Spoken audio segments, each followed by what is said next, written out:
Prandaj, vëllezër edhe motra të nderuara, e falenderojmë fuqiplotin, Zotin ton dashur, se gjatë vitit jo pak njerëz vdiqën edhe ndruan jetë. Inshallah Zoti për çdo detaj të jetës tyre janë njoftu kur kanë shku ke i madhi Zot, po këtë Ramazan sa arritën dot.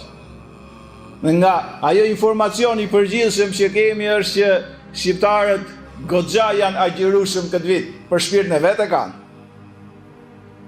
Sado mashtrime majtas edhe djathtas, sado që dikush don t'i vej theksin që ky univers është rastisht, nuk besohet në fakt.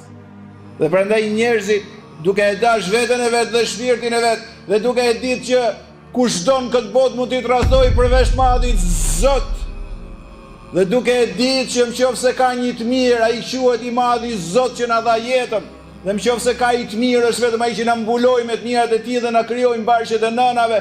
Çdo njeri sado pak informacion të ketë, kthehet ke i madhi Zot që e krijoi dhe kthehet për veten e vet, jo për njerëzimin.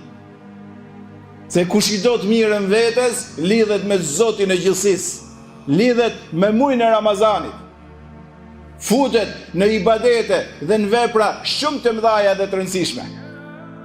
Prandaj tha, ja baghi al khairi, aqbil, o ti që kërkon mirën, erdhi koha. Po edhe ti që e ke tepruar me të këqija, mjaft ma.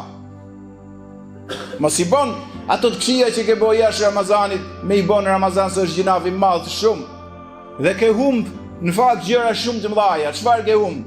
Ke humb në muajin e Ramazanit, nëse si jep hakun, e tham xhuman kur kemi qenë të fundit që pejgamberi po hyrte në minber dhe i tha Xhebrail Emini mirë për atë person, larg të madhit Zot qoftë nëse jeton në Ramazan dhe si falen gjinafe.